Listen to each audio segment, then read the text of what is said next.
Let's go, everybody. Welcome to Sales Feed Live, kicking it off here live on LinkedIn, live on YouTube with Will Aitken, Keenan, and myself as your host, Tyler Lassard. As people are saying in the comments, here we go. Let's go, go, go. Rebecca Whitaker is woo-hooing and ready and happening. But first, hey, let's toss it over to my co-hosts here, my panelists, the one and only Will Aitken and Keenan. Keenan, how you doing today, my friend? What's up, baby? I'm good. Good deal. Good deal. We got a great crew joining us out there today. We're going to be keeping an eye on the chatter as it's happening because people are going to be dropping in questions, dropping in ideas. Also, don't forget, everybody, cheer us on here. As you're hearing good nuggets, cheer us on. Let us know that you're out there. And, Powell said there will be no recession. We're going to talk about that. That's the first question. Is this even the R word? I've also got my good friend, longtime sales feeder, now from Lavender, the one and only sales evangelist, Mr. Will Aitken. You can take me off the payroll, but you can't keep me off the LinkedIn page. You know, nothing makes me happier than seeing yourself come up in our feeds, in our content. And thank you so much for joining us here, Will, as part of the show. I am super stoked to kick this thing off. This is an important topic for all of us. Most importantly, I think we have the best guests here today to talk about this in a no bullshit way. We're going to be getting right down into what's going on out there in the economy and what do we all need to be thinking about in 2023 to be the best sellers out there, to stand out and to make our customers successful. So as we hop into this, as always, folks, we're live. Hop into LinkedIn, hop into YouTube, and let us know in the comments any questions that you have, and we will be bringing them up as we go in this session. Keenan, did you want to quickly introduce yourself a bit further for those who don't know you? No. Who doesn't know Keenan? He's the star. That's what brought people here, right? If anybody doesn't know me, anything I'm going to say now is not going to make a difference. So there you go. I'm happy to hype you up if you want, Keenan. That's okay, man. Let's just get into the let my fucking words speak for themselves. Let's do this. So I'm going to kick things off here. I got some questions for you guys, and I'll keep an eye on the crowd as well. But we're going to hop right into the topic here about the current economic climate. I'm just interested in your perspectives. We obviously see a number of industries where budgets are being slashed. We see some that are doing well. But how would you characterize the current economic climate? And most importantly, what does that mean for sellers out there? Keenan, why don't you kick us off, my friend? I mean, look, I'm not an economist. So, I can't tell you what the economic environment is. I can tell you that the job report showed an additional 150,000 to 200,000 added jobs. I didn't really go do my research to see where are those jobs. Are those jobs in government sector? Are those jobs in low income, jobs? I don't service industry. I don't know. Right. But I know we're adding jobs. As a matter of fact, I believe we're at the lowest unemployment rate in the history of the country, I believe. So, I don't know what people call if we're in a recession or not, or people aren't spending. I mean, I believe the economy actually grew by 2.1% in the last quarter. So look, this whole concept of is there a recession, is there a recession? I don't know anymore. And I don't really care, to be perfectly honest with you. And not only that, look, this is anecdotal, but this whole Zoom bullshit that went down about how the CEO took a pay cut and they like a 12% of the workforce or something? Was it 12%? I believe it was 12%. They like 12% of their workforce, but came out like 500 to 1,000 people, and he's taking a pay cut and he's not going to get paid and all this bullshit. I was just curious. So I went out and looked at their financials. They made $680 million last year, and they have $6 billion in cash and cash equivalents sitting on the balance sheet. What the fuck are they doing laying people off? Like, I don't get, as a business owner, I don't lay people off when I'm flushing cash, and I certainly don't lay people off when I'm flushing cash, so I have extra cash to go do shit. So I don't know how else to answer this question. No, it's true. I mean, it's interesting all over the place, right? There's lots of positive signs in different markets. There's the job economy is growing. A lot of people continue to see that the budgets are getting cut for one reason or another, right? Whether they're the right reasons or not. Some markets are doing great, but in other places, people are struggling. Will, what have you been seeing out there, and what are you hearing from other salespeople? Yeah, so I mean, I've looked into this prior to the coming on live and talking about it because I didn't want to get asked this question, not know. I feel like a lot of folks, what we see here, and especially in the sphere of LinkedIn, is a big indicator of B2B in tech, solution providers, vendors, and historically, especially over the past few years, a lot of those companies have been focused massively on growth. And then recently, when things look like they won't be able to hit those growth goals, a lot of them have been asked to scale back by investors, which has meant layoffs, budget cuts, and spending. Now, what that means is for anyone who sells to that type of company, they're having a lot harder time getting the attention of those companies. So a SaaS company that often has a lot of other SaaS customers right now is probably feeling this a lot harder than a company that sells to more grassroots companies, traditional industries that are traditionally profitable, which most SaaS companies are not, because the nature of growth and funding means that they're often trying to grow to become that unicorn, not become a real high profitable business that's going to last the ages. But that's about all I know about that. But sales is the topic, so. Let's peel this back a little bit. So let's assume some of us out there are selling into accounts where budgets are feeling tighter, where we're getting pushback on, deals that are like, hey, I'm not in a position right now. My team's just shrunk, or I'm not sure what my budget's going to look like even next year, or get back to me next quarter and let's see how things are going. That's happening out there. I mean, it always happens, right? It's not new for any of us. But for those out there where it's happening more frequently, I want to dive in and think about how we can change the way we think about approaching these customers. Now, Keenan, you talk a lot in gap selling and in all the other places around the importance of the kinds of questions that we ask to our prospects. That's kind of where I want to start. Like in that sort of a climate where we're getting more pushback than ever, where customers feel the budget crunch, where maybe they're consolidating and don't feel like they're growing. Does that change the kinds of questions we need to ask or how we approach discovery with our prospects? Well, okay. Great question. So the answer is, if you do a proper discovery now, no. But many aren't going to like this. Most of you do a fucking horrific job at discovery now. I'm telling you. And I'm telling you, people who sit in their top 5% in their numbers and they still do a shitty job of discovery. Man, I got to come up with a way to be able to get inside people's CRMs in a better way, because outside of our training, because every time we do a training with an organization, their top guy or girl says, oh, Dottie was the best discoveries. And within 3 seconds, I take a look at what he's got in his CRM, and I take a look at what he knows about their opportunity, what he knows about the client, what he knows about their problems, their impacts, the root causes, what they want the desired outcome, how he's defined out. He doesn't have jack shit, right? So the truth of the matter is 99.99% of people, 5 nines, are product-centric sellers. They're selling the product. So the whole premise, when you just asked, well, you said, oh, well, we don't have the budget now. We haven't allocated the money, and maybe in a few months and this and that. That is all a product-centric environment. 1,000% is we're not thinking about a product. But the salesperson the salesperson who can actually first understands if their product or service actually addresses an issue that is magnified or made worse by the recession. If it isn't, then cut it out. You go to a different company, get out.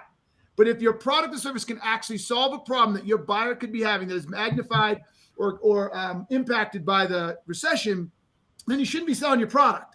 You should be having conversations with the buyer about how and if that problem exists, and if it is being magnified by the recession, and how and why. And when you unfold that, here, like in the beginning of the podcast, here's the end and the secret. If not changing during the recession causes more pain or is more expensive than changing now, and you do a good job getting to see that, they will change now. And that's your whole purpose in selling in the recession, is not changing now costs more than changing now.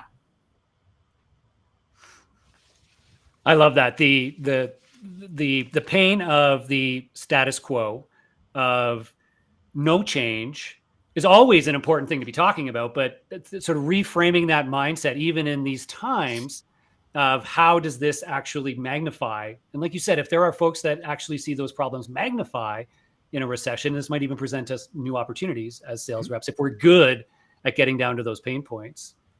Well, what are you seeing out there, Mr. Aitken? Are you hearing or thinking about different ways in which conversations are happening between sellers and buyers around discovery during a recession, how we need to really get to these root causes? Yeah, I mean, well, no, to echo Keenan's point, if you're already doing discovery well, then you're probably going to be all right. And you're probably going to change things. But the thing is, most people aren't, and they don't really know that they're not, because sales reps have a tendency to think they know that they're doing well and kind of talk the talk. But reality is they're not doing the true discovery. So some people do qualification. Some folks don't do any questions and they just pitch. Those two things out the door. Surface level discovery isn't going to work either. You've really got to get down into the depths with your questions when you're talking to customers. And if you don't, you're going to be left up the shit's creek. So I actually shared a quote earlier today when I was trying to advertise this live show. Warren Buffett said, when the tide goes out, that's when everyone catches you skinny dipping or catches you swimming with no pants on. Yeah. And the tide is currently going out. A lot of sellers who haven't mastered the fundamentals of discovery and actually selling, which is really understanding the reasons why people and companies buy, are going to be out there with their bits showing. So what I'd say is, yeah, when it comes to discovery, the whole point of this whole thing, we don't do anything as sellers unless the reasons why people buy aren't to do with us pitching them. It's because they're motivated to do so. And the reason they're motivated to do so is because it's going to help them in some way. And I shouldn't say help them, but really solve their problems. So I think a lot You've been reading, Will. You've been reading. Keenan, I've read your book like 5 times. That's why I'm always starstruck when I get to come on these things with you. I'm proud of you, man. I love how you corrected yourself. You went to how it's going to make him better. Well, last time I went live with you killed me a little bit for a second because I was saying we help. That's not good messaging, right? Like, we're talking about gains here. And the thing is, gains, if you're selling gain, so I'm going to help you 2x, or I'm going to help you do something faster or better, that's not very powerful in terms from a psychology standpoint, because gain can wait. I could look better and be fitter, but I'm not going to go and do that because I've got other things on my plate. I've got other priorities. So instead, your messaging has to be all about problems, pains, challenges, whatever you want to call them, that your customers are facing, because those are the things that are, one, tangible, they can be felt today, they're undeniable, they can be measured and quantified, and that's what you'll be doing in discovery. You'll be uncovering those problems, and only once you've done that is when you slide in with the solution. But most people get that wrong. They just put the solution up front and they ask a couple of rubbish questions and they think they've done discovery. So, number one, read gap selling a couple of times, and 2, make sure you're asking good questions. And if you feel like you're not, stay tuned, because I think we're going to talk some more about that now until I ask us a couple more questions. And what you said there, and the reason I was so proud of you, for lack of a better word, when you started talking about the future and then corrected and went backwards, is it's even more important right now during a recession to get people anchored in what is happening now. What problems are you struggling with now? What's the impact of you not changing now? Because people get scared, right? And I look at it like this, and this is going to fall flat, or it's going to make a lot of sense, right? I always look at times like this as a plane or a ship crashing on a deserted island, right? There's a whole bunch of people who are only focused on, they're freaking out and they're not doing anything, right? They're not moving forward. They're not doing it. And it's the one guy or girl who slows up and says, look, and they make everybody assess where they are, right? And they're like, look, people, there's only so much water on this fucking island. There is only bananas and there's no live animals. And they do all the math and they're like, look, we can last here for like 3 weeks and then we're done. Right? So not doing something is not an option. Right? And yet in sales is the same way. When you start working with a company and you dig in and you ask all the questions, do a proper discovery and understand the size of the problem, it should become evident if not changing is an option. If it is an option, then get out. Like, hey, great. You seem to be okay. You could probably last through the recession. You can do this. Great. Good for you. Move on. But if not, you look me in the eye and say, I understand you not wanting to spend the extra, $10,000 or $20,000 a month. However, you just told me that you're losing this much or this is happening. When I play this out, if you don't do anything, is it fair to say by the end of the year or in 18 months, whatever, you're going to be out $2 million. The cost of preventing that is only $100,000. I'm confused why you would sit and do nothing. But most salespeople do not know how to dig that deep. Yeah. Yeah, I mean the concept of the cost of inaction is really, really powerful when you think through this process, because not only does it put them in a position of high relatability, because they can always relate to their current state. And like to Will's point earlier of thinking about, oh, my gains here, I don't even know what that's like, but I know what's happening right now. And I can start to see where it goes if I don't take any course of action, right? And so it actually helps people, I think, become much more relatable to the problems they're facing today, and then opens up that conversation. And then you start to think about, like, one word I hear a lot in today's talk about, selling in a recession or selling in an economic downturn or selling against, budget, is the word essential, right? So how do you think about and position yourself as an essential solution in times like these? And again, I think in many ways, people are making decisions on what's essential more in a avoiding pain mode and a fright mode. And when they're in that, understanding where am I going to really lose and where am I going to feel the biggest pain becomes really, really, really, really interesting for folks. And so I don't know, Keenan, do you have ideas or concepts for how you dig and think about how do you position yourself as essential? Is it really coming back to just like these fundamental understandings of their problems? Yes. And then figuring out where it is that you fit in to be an essential part of ensuring they don't get worse? Yes. And so I'm glad you phrased the question that way, because I was like, half the problem is everybody's running around saying, well, you got to be essential. And so everybody's looking at it from a product perspective, right? Our outreach platform is essential. No, how the fuck did you come to that conclusion? Like, really, how did you get there that it's essential? Why is it essential? So really, I liked how you asked the question is, how do I get myself to be perceived as essential? And that's really simple. Well, okay, the concept is simple. Executing is a whole different story. But you have to find out, it's literally what we just said. You have to find out, where is somebody today? What are the problems that they're struggling with that you can solve? Now, here's the most important part. Most salespeople will only go surface level. Then they'll find out, oh yeah, they're struggling to make sales. I don't know, I'm making shit up, right? Well, how many sales do they normally make? I don't know. What do you mean they're struggling? Well, they're just not making enough. Well, what's enough? How is that? Is that trend line up or down over the last 6 months in a year? I don't know. How many sales did they do last year? I don't know. How many did they do this year? I don't know. How much did they do next year? I don't know. Like, what's their conversion rate? I don't know. What's their average ASP? I don't know. Well, you don't fucking know a thing, right? So once you understand and you can figure out how to get to the problem, now you're halfway there. But here's the other part, Tyler. And someone talked here about pain. And I don't mean to be mean because you're the host. We got to get this pain shit out of the vocabulary. This pain shit is killing salespeople, because pain exists across the entire line. And salespeople grab onto a single piece of pain and sell to that, and that's not enough. So once you find the problem, you have to find the root cause. And they are different. Don't let anybody kid you. So you go find the problem, and you understand the problem is, then you got to dig into the root cause. And then if you solve that root cause, because what people don't understand, again, is why, that's my book, I know why I love it so much, is it breaks it down like no one else breaks it down. If you don't solve the root cause, then the problem doesn't matter. You can't fix it, because you cannot fix a problem without understanding the root cause. The flip side of this is, though, if you find the root cause, but it's that root cause is not manifesting itself into a problem that is worth solving and does not create an impact that is motivating to change, and I don't care if someone's process is a manual. I don't care if you lack visibility. I don't care. Like, none of that matters. So you have to have all three. You've got to understand the problem. You've got to understand the root cause and why the problem exists in the first place. And then finally, you got to understand the impact. And if you get those, I promise you, Tyler, and I'm watching Will shake his head and everybody paying attention, I promise you, you will know if your product is essential. I love that focus on the root cause. Like, it's a very clear line to you being a nice to have and being an essential. If you're solving and you've got me, right? I'm like, you're right, that it isn't pain. It's not that pain. We can solve so many little points of pain. But if you're not addressing the root cause, then you are not essential.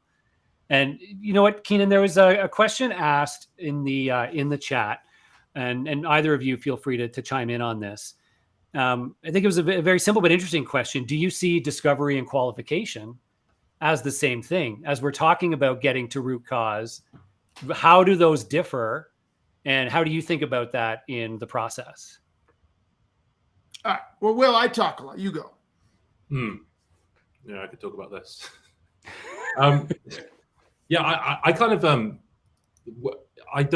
I think qualification is kind of stupid in a lot of cases, because it's very self-serving in nature to say if someone's qualified based on your criteria or not. And I'll break this down. So to me, the only thing that really matters is for me to qualify a lead into my pipeline, for me to say I'm going to try and talk to this person further, the only two things that matter are, number one, what can you mention there, the root cause. Is that something my product can solve? Because that's what the whole root cause is. That's what's causing the problem. That's what you want to come in and plug in once you have done everything else. And number two, the impact, same as what Keenan just said, is that big enough for them to give a crap enough to go through the pain of change? Because changing solutions, providers, doing anything in B2B, or really anything in life is a pain in the butt. They one, want to spend the money, or two, want to spend the time and resources implementing something. There has to be a big reason to motivate them to want to do that. Everything else doesn't really matter to me, because even if I'm talking, because a lot of qualification criteria say, oh, do they have a budget? They have a timeline. They have authority.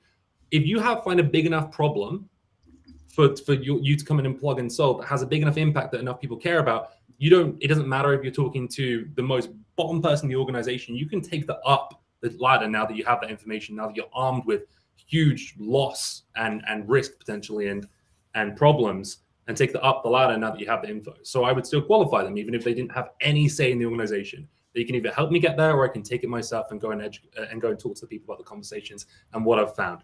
So I think qualification needs to be entirely focused on like how much work you're really willing to do. If I talk to someone who doesn't have a budget, authority, need, or timeline, but has a massive problem that has a huge impact and is being caused by something that I know my product can solve for them, that's going in my pipeline, and I'm going to make it happen because there's a deal there. There's something to happen there. If they're losing $1 million a year, someone's going to care. And if they don't, they're not doing their job. There is or a few if they don't, there's no impact. And if they don't, there's no impact. And it's not a real impact. I've misunderstood. Yep. That's a great key distinction, Will. And it's why those three things matter independently, right? I can tell you a quick story about a client that had a problem that was $300 million.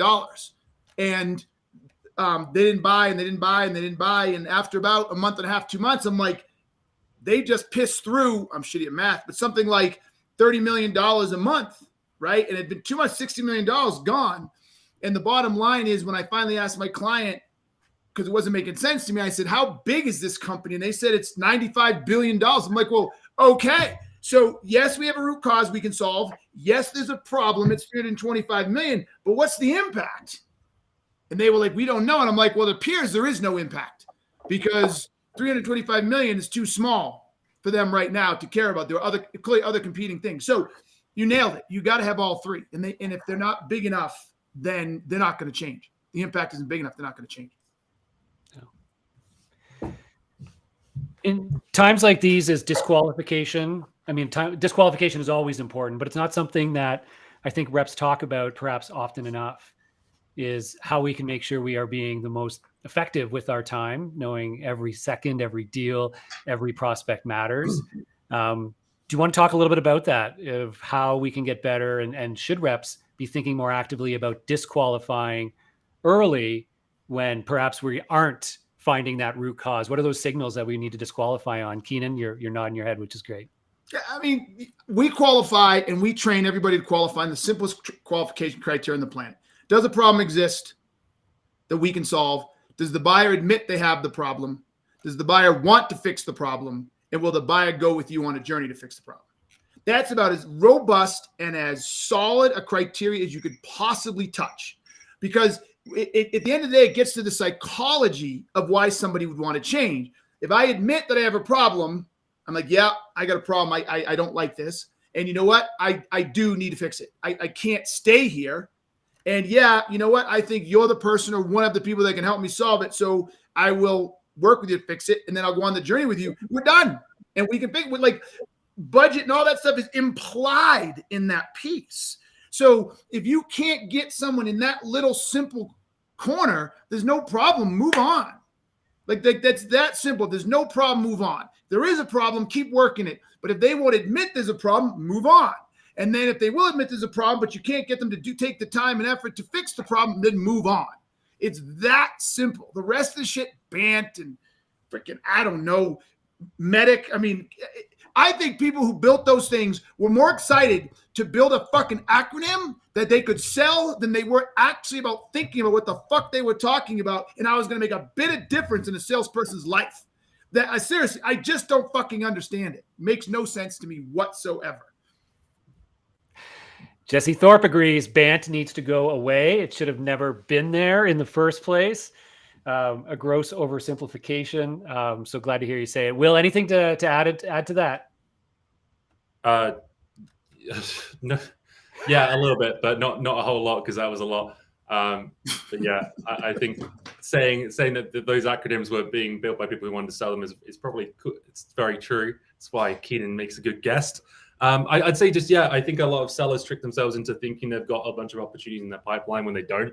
Then you get time with better spent. Stop talking to people who you can't help and who don't give a crap. Get them out of your pipeline. Go find some people who do, based on basically reaching out to people who might have some of the problems that we're talking about here, right? I think if you can't point at an opportunity in your pipeline and tell me exactly why they want to buy and what happens if they don't buy, they shouldn't even be in there. And that's a waste of your time. And often I find like the sellers who don't make it, they don't not make it because they didn't talk to enough customers. They spent all their time talking to the wrong ones and telling the manager, I've got something here. I'm certain it's going to close next month and next month and next month. And then sure enough, they either get ghosted or told it's not a priority anymore when they could have told that probably in the first conversation. The moment they found out there wasn't a big enough impact. I really liked Keenan's point where I wrote it down. Relative to the business, $1 million seems like a lot to us, right? If it's a $6 billion business, there's probably got bigger fires to put out that they're going to care more about. Other than that, I think essential doesn't really exist. To your early point, Tyler, anything in life that are essential are food and water. Like even a mobile phone, which everyone here has. There are people in the world who don't have a mobile phone because it's not essential to them. There are more essential things, right? So everyone's got a very different reason for having or needing a thing. And you need to ask the question to figure out what that reason is, or if there is a reason for them to need said thing.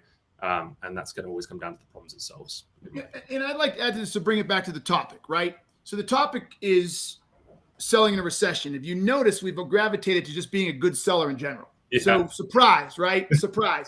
Be a good seller in general. That's going to help. But I think if there are some specific things around selling in a recession that should get more player attention, it's one Will touched on but glossed over because we weren't really talking on it. And I want to bring us there. And that is opportunity management. I believe that opportunity management is the greatest untouched place or opportunity. I hate to say it twice. So I'll say deal management is the greatest untouched place and opportunity for sales organizations to grow that has not been touched yet by technology, by sales experts, etc. Not one, right? What I mean by that is we've got all kinds of selling, training, and tools and all this bullshit on prospecting. It's everywhere. Can we agree on that? It's everywhere.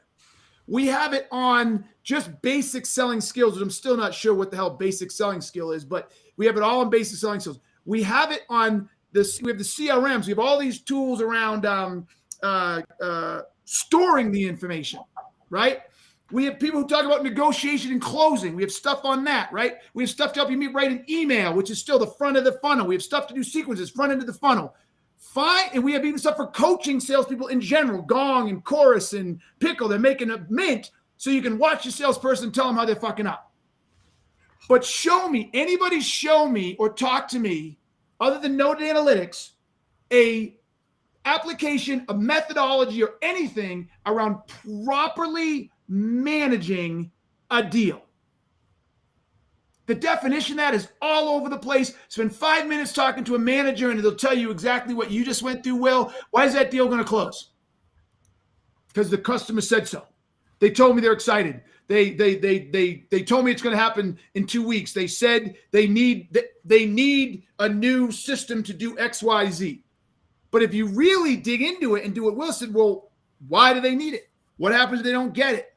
Well, they won't make the number. What's the number? I don't know. How long have they missing the number? I don't know. Are they missing the number now? I don't know. Why is that number important? I don't know. You don't know shit. Literally, you don't know shit. So there is the biggest opportunity right there. In a recession, you have got to improve your close ratios. The amount of effort it takes to get a deal into the pipeline during a recession is magnified. So if shit's going to get in there, you had better pay way closer attention to what's in that pipeline than you are getting new shit into the pipeline. And if you don't do that, that's going to bite you in your ass. Too many quotes there to put up on the screen for that one, because there's so much importance there. I mean, it was talked about earlier of at times like these, there's two different places without having to go out and find new business. There's working your existing accounts, and there's getting better at your existing pipeline and your existing base. And if you can do both of those really, really well, you're way ahead of other sellers in times like these who are out there trying to find new opportunities and spinning their wheels. And so increasing that close rate, increasing your ability to expand and support existing customers are, very, very immediate opportunities for a lot of sellers. On that thread of increasing your close rates, one of the challenges I suspect that many sellers see in trying to get deals over the finish line when there's economic pressure, lots more no decisions. CFOs are involved in making decisions because they're looking at every aspect of budget. And in addition to coming back to root cause, are there other strategies we can employ to help our buyers make buying decisions confidently so that they're not feeling, often that no decision is I'm not sure that we're going to get the value here or that we're going to be able to, solve the pain or realize the gain you're promising. But there are ways in which we can help our buyers buy confidently and move from I got to push this out to you know what, I'm confident enough to move forward. Are there things that you teach or that you think about in terms of creating buyer confidence, especially when budgets are under pressure? Will, you want to take the first crack? No, you take this one, please. I'd love to hear your thoughts on this. So the answer is you have to go back to the root cause. Okay. The root cause is where you build the credibility with the buyer. So it's just always hard to do on the fly, but if I'm selling to an organization that, give me something, Will, let me try to do this off, or Tyler, give me something. You want a product and a problem, right? Give me a product. Yeah, I can figure out the problem. Just you're selling lavender, let's say. Let's go for a all right, lavender, right? Perfect. All right, let's do that. I'm selling lavender. And I understand the problem is, which is going to be that you're not making enough sales. That's 99% what it's going to be. That's the business problem. Okay. In this case with lavender, the root cause is going to be the top end of the funnel, and it's getting your conversion rates at the top end of the funnel are messed up, that you're not getting enough people to reply to the email. So my ability to dig into that problem and uncover with an organization that actually your existing conversion rates, once it gets into the pipeline, is not bad. It's 30%. That's pretty darn good. We might say that your team is doing a good job with the average sales price. It's not declining, right? So your matter of fact, it's even increasing. So when you get them through, they're actually making money. So as I dig through this whole thing, I realize the reason you're not making your goal is you're not getting enough into the pipeline. That's the problem. So if you're not making your number, the reason, or the root cause, I should say, is you're not driving enough conversion on your prospecting. So that's still not enough. So I say, well, I have to get you to talk to me about how you're prospecting. Are you sending emails? Are you doing sequences, using outreach, using sales loft, using cold call, using Navigator? I got to dig through all of that. When I dig through all of that, then I have to ask, okay, where, if any of those mediums, are you getting people to respond to you? How many people do you have to touch to get a response? And I got to go through all that. And as I dig through all of that, this is the cool part, Tyler. You yourself will start to see what's going on in your own environment. Because I can promise you right now, and I'll die on this fucking sword, 99% of buyers have not done a really good assessment of their own environment. Yes. They have no fucking clue. So when I do a discovery, it is amazing what people say to me at the end. It's like, dude, I didn't even think about half of this stuff. Like, so I have all this credibility by the end because I took them places they hadn't been thinking. I helped them diagnose their existing environment. They see it differently, and they're like, now they see why it's all jacked up. They see things they didn't see before, and then they say, wow, if you can fix this stuff, we should be able to make some of this up. Maybe not all of it, but we can make some of it up. So then what happens is it starts to shift to show me how you fix this stuff. And as long as your product can map specifically to the things there that we got at that low level, not this high level shit, but the low level. Show me what your team is writing for emails. Oh my God, it doesn't have relevancy. It doesn't have this. There's no consistency inside the organization. You have a 1,000 point response rate to that fucking email. And I start showing you at that level, your confidence grows. You guys are funny. You should have known this before you brought me on. But anyway, your confidence grows. And you start to think, wow, Tyler and Will understand my problems. They get this. The problem we have is this big. It only costs this much to solve. So budget is now off the table. Mm-hmm. And you asked a great question, Tyler, is can I trust that this will return? Well, nothing's guaranteed, but the way you dissected my business, what you know and how you showed me, and it's going to cost me $50,000 or $100,000 this year. But if I don't, back to where we were. But if I don't do it, I'm at risk of not growing to meet our number by 3 or 4 million. I'll spend the $10K a fucking month to reduce that risk. Let's go. Did that answer the question, Tyler? Oh, I love it. I love it. It really does, because I love your perspective on creating that buyer awareness of their own environment, of their own state. And so what you've really tapped into there is connecting the ultimate solution very directly to, of course, that root cause. And so that creates that increased confidence level of saying, I can now see, I have line of sight, given my current state, which I didn't have before, about how this can now be solved by this. And I think too often when you just focus on those top level pains, it's okay, I can, so they're solving this and that, but it's not cast enough back in my own world of like, this is what it really means to me.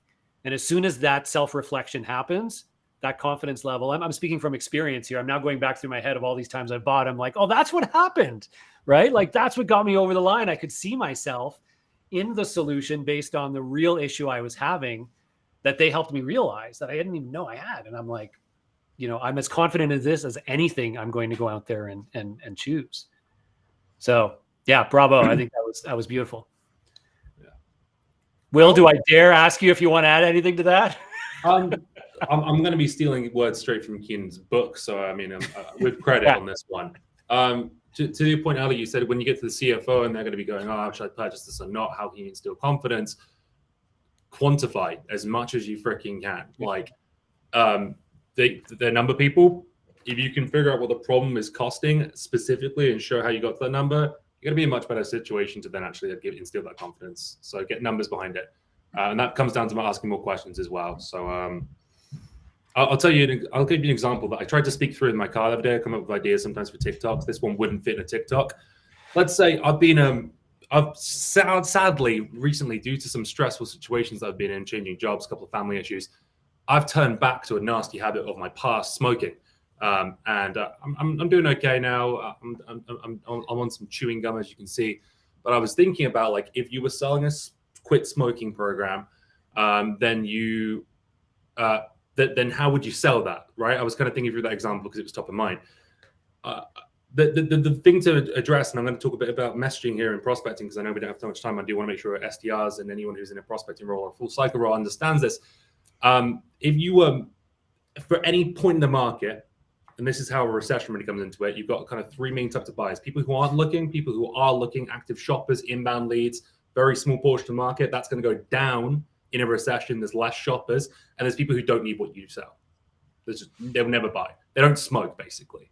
They don't. Why would you try and sell quit a smoking programs to people who don't smoke, right? They're never going to buy. They don't give a crap, right? Yeah. The people who are shopping, you might even be too late to the party to even have an impact sometimes, but you can still make sure you do all these things in the discovery so you can come in and be the solution that makes the most sense. But then there's other people who are smoking right now, but they're not actively thinking about quitting, or they know smoking's bad, but they don't see it as a big problem. So with those folks, you can't just come in and start pitching a program and saying, we have the best program, it has a 90% success rate. We have the psychologists who have built this thing. They don't give a crap yet. So you need to ask them questions about the impact of smoking, right? You need to get their attention with maybe a message that highlights the problem. Like, hey, did you know that people who smoke, and here's what I talk about pain gain. You could say, oh, you could live 10 years longer. But you know what's more scary and more motivating than living 10 years longer? Not dying seeing it 10 years sooner, right? Yes. Or not seeing your daughter graduate from high school. Well, that's you college, yeah, because you just had a kid. Yes. You just had a kid. That's what discovery matters. You just had a kid. So my ability to get to that piece and get you thinking about that, right? What about this one? Does your wife smoke? No. Okay. How does she feel about how you smell and all that stuff? Yeah, exactly, right? But like, I might not give a crap about how I smell. I might not have kids. Play this out with me. Watch what happens. How does your wife feel about how you smell? I'm glad you're doing this, Keenan, because this is exactly. She hates it. She always says, "Will, if you just had a cigarette, you did so well 4 years ago when you quit. What happened?" Okay, so she's upset you're smoking. Does it bother her personally though about the way you smell, or your breath, or the smell in the car, or the smell in the house, anything like that? Yes.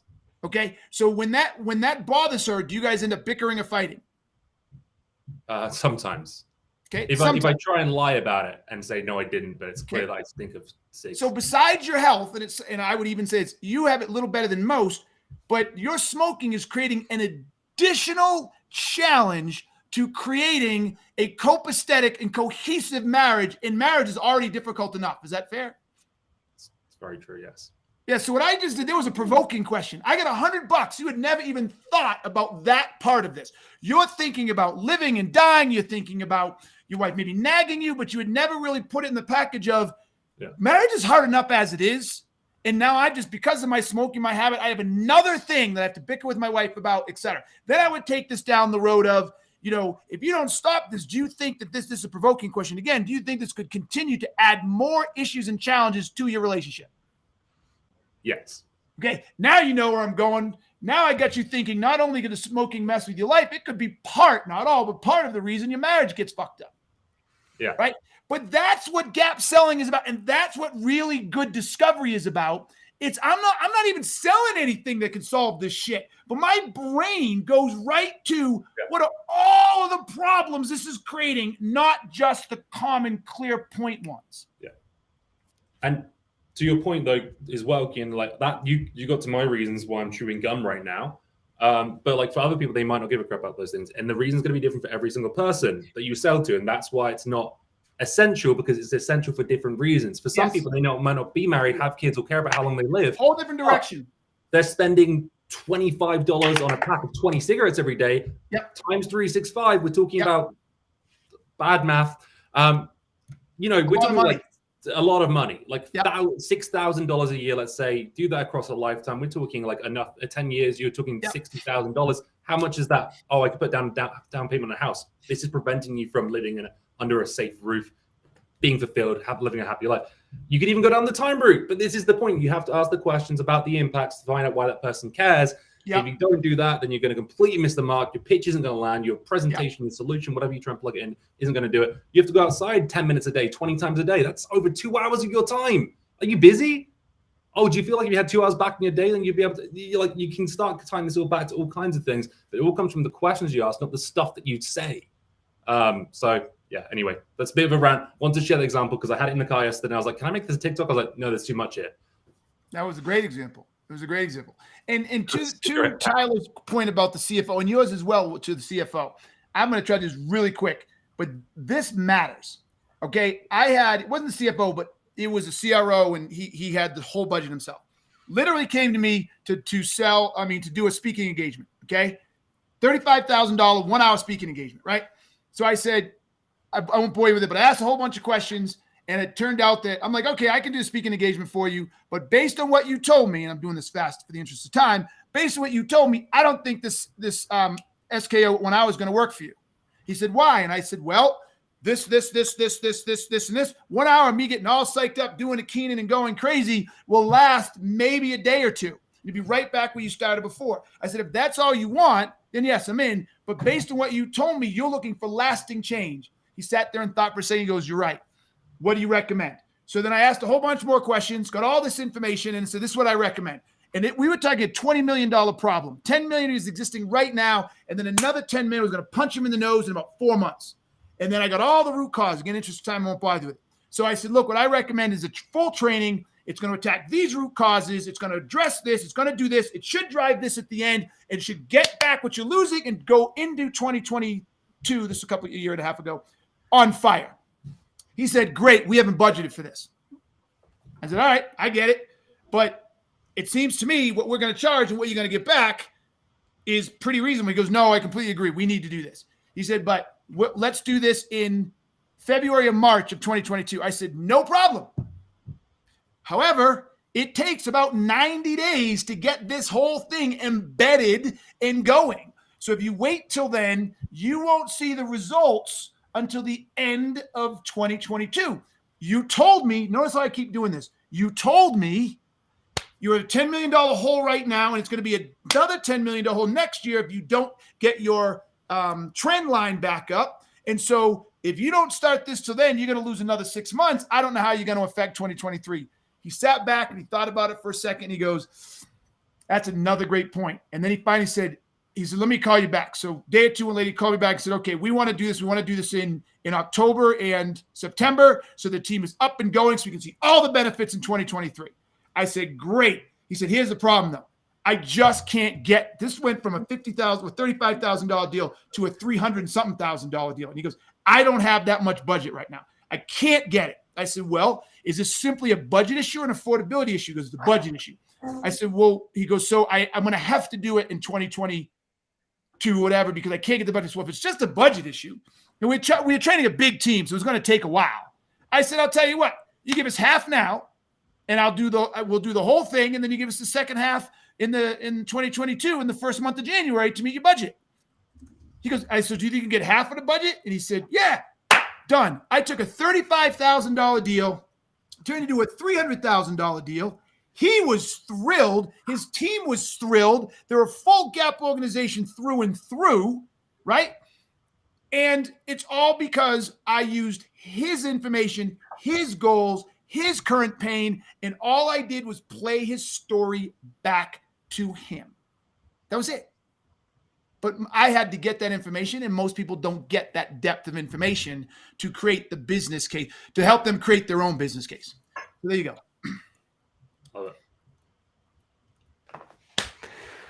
All right. So we are coming up to time, and I want to make sure, do we have any more questions? I mean, the sales doctors are in, the marriage counselors stood out to me in. that were flying by, Tyler. What's that, Will?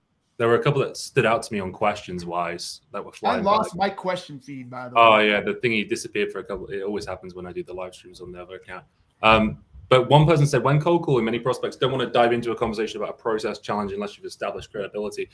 I think you can do that with the questions that you ask as well. Like when you prospect, you're looking for these people who have your reason for reaching out is because you might believe that they might be facing the problem, but it's okay if they're not a fit. Remember those 50% of people who don't smoke who are never going to buy? But if you can make an observation based on their world, that's why they care, and then ask a really thoughtful question like the one that Keenan asked me a second ago about my wife. Like he got to it, didn't he? All right. So like,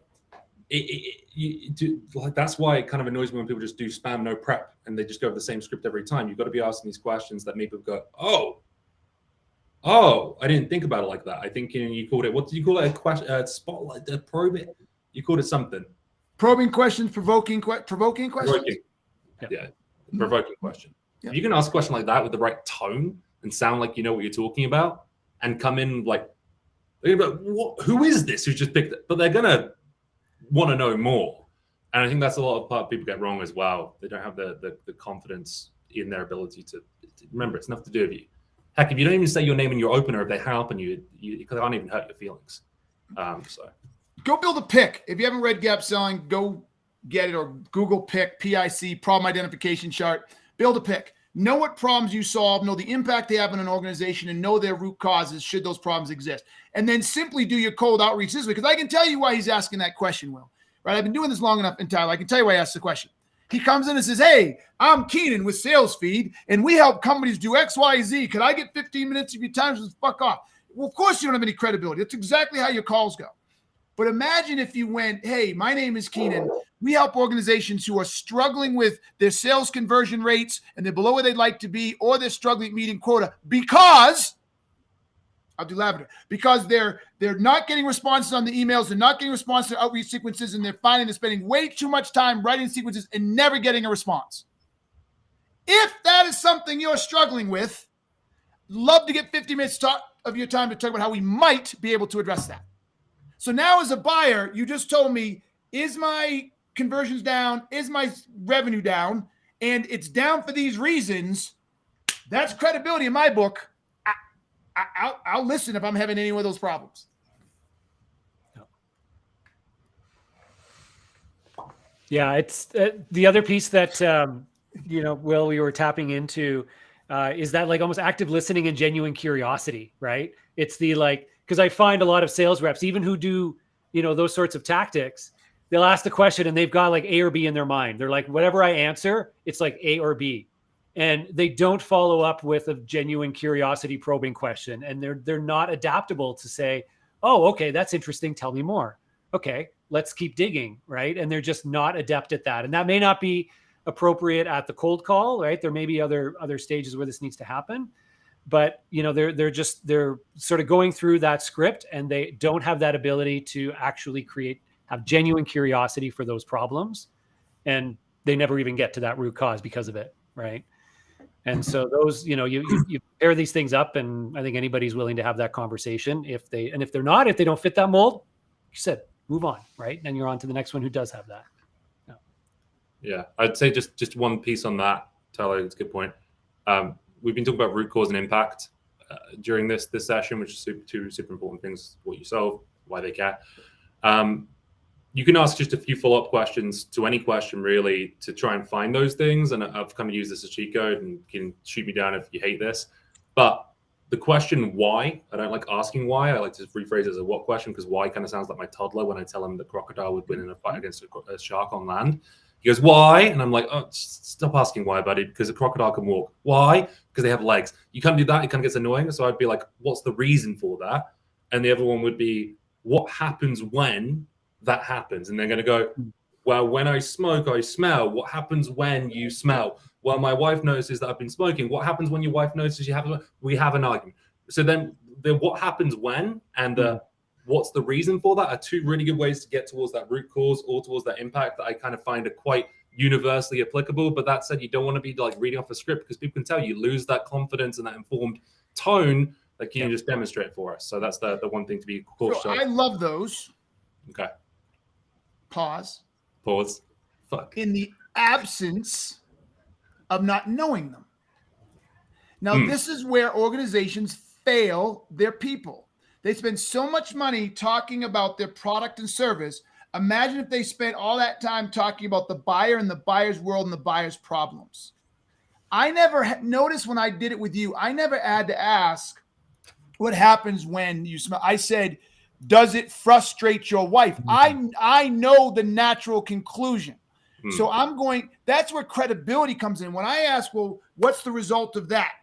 I get where you're going, and I can live with it in absence of knowing it. But you, in my opinion, in many cases with a buyer, you lose credibility, because it's sort of like a doctor asking, well, what happens when you take that medicine? You should know.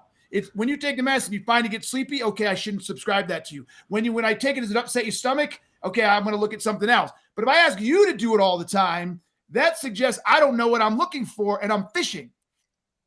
Right? So salespeople, if you get really, really good, unless it's really specific outside of the norm, then you should ask the question, right? It might be like, my best friend hates it. Well, okay, that one I didn't see coming. And I would say, well, what does your best friend hate about it? Right? And then he might say, well, he's my wing. I'm his wingman. And girls never want to hang out with a smoker. I'm like, okay, that makes sense now. Right? But for the most part, you should know. And so don't ask those questions. I love how you change from why. I hate why, but I love how you change it, what happens when, and blah, blah, blah. But I'd like people to be more educated and drive the credibility by going down a list of what the main ones could be. And if the list runs out, then be like, wow, okay, what am I missing? Fall on your sword and ask them to explain it. I thank you, Keenan, for even more sales training. I'm sorry, for what? Even more sales training. I like that point. And to your point, I think organizations should be spending more time educating reps on the problems that the customers are facing, not the product, which a lot of reps think they need to be the expert of. Really, you need to be an expert of your customers' problems. So it aligns with my feelings on that anyway. A couple more questions that we didn't get to. We've got 2 minutes. There's one here. What kind of questions are you asking up front to have your prospect engage in talking about their current state? What would be the first question you're asking them? So that's a great question. For me, and this is always hard, but I don't know how I pull it off. For me, context matters. Like, I'm a huge context guy. So let me set the context. You agree to a discovery call, or you call up and you're inbound on a phone or whatever. And so the first question I'm going to ask is, can you tell me why or what's going on in your organization that has you thinking you need sales training, or has you thinking you need lavender, or has you, like, very first question, right? I want to go to their motivation. My first question always drives to their motivation. And then they're usually going to get something like, well, we're just thinking we might find some better ways to write emails. The average salesperson, like, oh, great, let me show you. And then what? My next question would naturally be then, tell me about what's going on that has you believing that you guys aren't writing good emails. And guys, you can already see where this is going. Like, 2 questions in, I fucking own you. Like, I own you. And you're going to start telling me about those emails. And I'm going to say, well, because you're writing these emails, and to your point a second ago, I'm not going to say what happens when. I'm like, so because you're seeing this in these emails, are you seeing a decline in response rates? Are you seeing your prospecting and your SDR leads going down? Like, I already know. I got you. I think we're at time, but I would answer that very similarly. First question I'd normally ask. Obviously, there's a reason that brought you here today or made you reply to my email. What's not going as well with blank thing that I solve as it could be? And that would normally get me onto the very similar line of questioning. Because otherwise you end up like talking about something that's totally irrelevant and it's a waste of your time. Yep. All right. Brilliant. Well, as you said, we are at time, and I'm glad we were able to spend this full hour here. Huge thanks to both of you. This was eye-opening and enlightening, and we got amazing feedback from the community. So thank you for bringing the heat, bringing the fire, and answering everybody's burning questions on how to get better at selling. And let's just end it there. Not in a recession, how to get better at selling, doing amazing discovery, getting to our root causes. Check out Gap Selling if you haven't read it yet. If you have, read it again. And Keenan, where else can they find some of the resources you're talking about on your website? Yeah, salesgrowth.com, just salesgrowth.com, our resources section. There's actually, I'm a terrible promoter. I really am. There's a new ebook we just dropped that goes into some deep detail about opportunity management and deal management, how to identify your ICP, what to focus on, blah, blah, blah. And it's called How to Sell in a Recession. So you can go get that on our resources page. Boom, salesgrowth.com. Check it out. Get the resources. Sign up for Lavender if you aren't yet using it, because clearly it will solve your email challenges. Follow SalesFeed if you're not yet following us. Will follow you online. Anywhere else people can engage with you? No, I think you covered it. I had a great out time. In front of the office smoking a fag. Yeah. I can't say the word in North America. That's what we call them over the UK. I get a couple of weird looks, but I know what they're called. I pay attention. That was just for you, actually. Yeah. I'm chewing the gum right now. It's been 2 days. It was just a rough couple of weeks. That's all. Anyway, back at it. Me and my wife are fine. Brilliant. Well, thanks again, everybody. Thanks for all of you for your activity in the chat, in the comments, keeping us going, asking your great questions. Look forward to our next one here live on LinkedIn and YouTube. Thanks again, everybody, and we will see you next time around. Take care. Thanks again, Keenan and Will. Thank you, guys.